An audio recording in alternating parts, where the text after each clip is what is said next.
बाप गेला की मुलीला मुलगी राहत नाही माहेरातली, मुलगी पाहुणी होते. किती वाजता जावा आता विचार करावा लागतो. आता मी मुलगी राहिलेली नाही तिथलची. बाप असताना कुणाच्या परवानगीची गरज नाही. किती वाजता जा.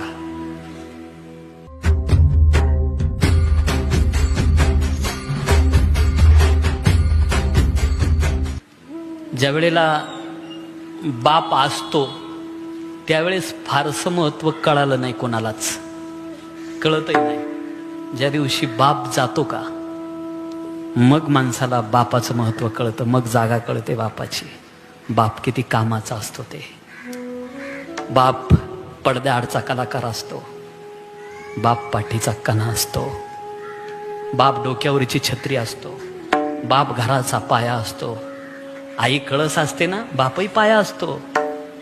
एखाद्या वेळेला पाया का जर खचला घर कोसळतं बरं का. हे बाप लई मोठा आधार असतो रे, घराचा लई मोठा आधार असतो. रडाल सगळ्या रडाल तुम्ही. सगळ्यात जास्त जीव बापाचा मुलीत असतो. मुलगी तर बापाचं काळीजच असते दादा, काळीज असते. लई प्रेम करतो मुलीवर बाप. तुम्हाला दिवाळीच्या सणाचा आनंद कुठपर्यंत आहे माझ्या बहिणीनो? जोपर्यंत माहेरात तुमचा बाप जिवंत आहे तोपर्यंतच हक्काचा उमरा आहे चपला सोडायला. एकदा का बाप गेला ना माहेरातला, आई असते हो तुमची, पण आईला सोनाच्या मुलाच्या ताब्यात राहावं लागतं. बाप गेला की मुलीला मुलगी राहत नाही माहेरातली, मुलगी पाहुणी होते. किती वाजता जावा आता विचार करावा लागतो. आता मी मुलगी राहिलेली नाही तिथलची. बाप असताना कुणाच्या परवानगीची गरज नाही. किती वाजता जा. तुम्ही लई मोठाले बंगले बांधा रे, लई मोठाले बंगले बांधा, पण तुमच्या बंगल्याच्या वट्ट्यावर एका बाजूला तुमचा म्हातारा बाप आहे आणि दुसऱ्या बाजूला म्हातारी आई बसलेली आहे. ही खरी शोभा असते दादा तुमच्या बंगल्याची. ही खरी शोभा आहे. याच्यातला एक जरी गेला ना, आपल्या बंगल्याची शोभाच गेली समजायची. बाप मुलातही जीव असतो बापाचा, असं नाही, पण फारसं बोलत नाही, दाखवत नाही बाप. नाहीतर आळंदीला गेलेले मुलांना सोडवायला बाप जातात ना, मुला देखत जरी निष्ठुर अंतकरण करून निघत असले तर बसमध्ये घरी येईपर्यंत रडणारे बाप पाहिले आबा मी. निष्ठुर नाही रे बाप, लई कवड्या अंतकरणाचा असतो, लई कवडा असतो. ज्या दिवशी तुमचा विवाह झाला बहिणीनो, आठवा तो दिवस. गाठ सुटली, तुम्ही पळत चालल्या, तुम्हाला गळ्यात पडून रडायला सगळे सापडले. आई बहीण मामा मामी काका काकू सगळे भेटतात. तुमचा बाप नाही भेटायचा का? नाही पाहू शकत सासरी जाताना. काळजाचा तुकडा चाललाय, एकटाच रडत असतो. 2-4 लोक धरून आणतात त्या बापाला. मुलगी वाटी लावायची आहे.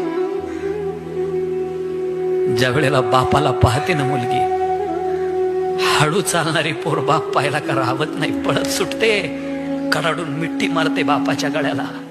हंबरडा पडतो बाप ढोरागोरा सारखा. ढेकळावर पाणी पडलं का ढेकूळ कसा विरघळतो, ती स्थिती त्या बापाची झालेली असते. 4-4 माणसं मिठी सोडतात, मिठी सुटत नाही. प्रेम प्रीतीचे बांधले ते ना तुटे काही केले.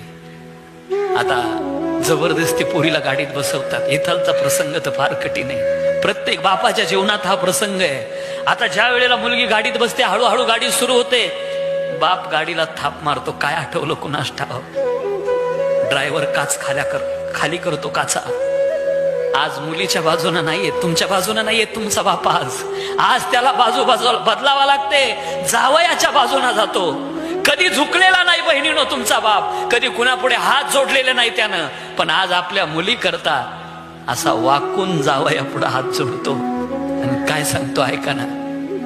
जावई बापू, काळजाचा तुकडा तोडून तुमच्या हातात दिलाय, लय लाडात वाढवलंय राव तिला.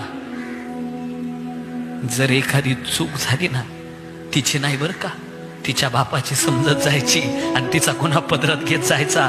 तिच्या करता हा तिचा बाप तुमच्या पुढं कायमचा झुकलेला राहील जावई बापू. अरे मुली करता जावया पुढं स्वतःला कायमचं झुकून घेतो, त्याचं नाव बाप आहे. कसं विसरता दादा? दिवाळीचा सण यावा, सगळ्यांची दिवाळी सजवणारा बाप असतो.